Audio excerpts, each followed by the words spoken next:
شغلي هيتايا شخص بيشتغل بقطاع النفط والغاز، بحوكمة قطاع النفط والغاز، أم لولدين وزوجة. أنا ربيت بوقت الحرب، يعني ربيت بوقت انه بروح على المدرسه ما بعرف اذا بدي ارجع على البيت، او اوقات مثلا بيقولوا لنا اطلعوا من الصف لانه بدنا نقعد بالكوريدورات لانه بلش القصف، وتننطر انه يا يجوا اهالينا يا يجي الاوتوكار يقدر يوصلنا على البيت.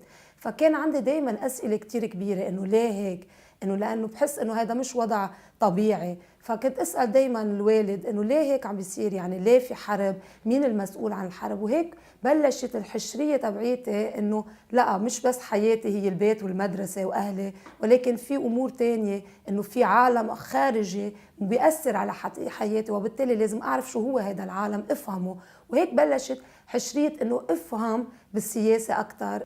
يعني للاسف ما في يقول انه كان عندي باربي، ما كان عندي باربي، كان دايما عندي هالاطلس وهالكتاب وشوف الحرب العالميه الاولى والحرب العالميه الثانيه، يعني اقرا عن هتلر، اقرا عن هدول العالم. كان انه تفهم عن العالم اكثر ما يكون اقدر العب مع باربي بسبب الوضع اللي كنا فيه، الحرب. وصلت على الجامعه يعني كان كتير طبيعي انه اعمل شيء مجال يا بالسياسه يا بالتاريخ يا بالصحافه. كانت وقتها يعني كانت اكثر شيء حسيت انه ميولي انه اعمل صحفيه، لانه كان حابه روح اذا كنت صحفيه في روح اسمع السياسيين، في روح غطيهم، في روح على مناطق الحروب واعرف شو عم بيصير. اشتغلت ببرلمانيون عرب كمديرة تنفيذية لبرلمانيون عرب ضد الفساد، أكثريته رجال برلمانيين. كان يعني دائما بتواصل مع هالعالم الذكوري البرلماني، اللي انه المرأة بس فيها تكون السكرتير، مش انه تكون المديرة التنفيذية لهيك منظمة اقليمية عربية، تعرفي بكل هالماتش اللي موجود. وبعدين كمان بموضوع النفط والغاز اللي هو هلا اللي فينا نقول انه اكثر شيء بحس انه هون حنعمل الفرق، لانه نفط وغاز كان دائما يعتبر انه عالم للرجال، وهدفنا انه نفرجي انه لا، في سيدات كمان انه بتفهم بالنفط وغاز، وفي سيدات بتحكي بالنفط وغاز وبتحكي بالعلاقات الخارجية وبالعلاقات العالمية وبالاقتصاد. طبيعي يعني يكون انه قطاع النفط والغاز هو الاساس والمؤثر، يعني لانه الدول العربية نوعا ما انه تحت رحمة الأمريكيين، لأنه الأمريكيين ركبوا هالنظام بسبب النفط وغاز، لأنه بدهم يكون دايما عندهم إنه ضمان إنه عندهم نفط، لأنه بلا النفط كل الاقتصادات العالم توقف.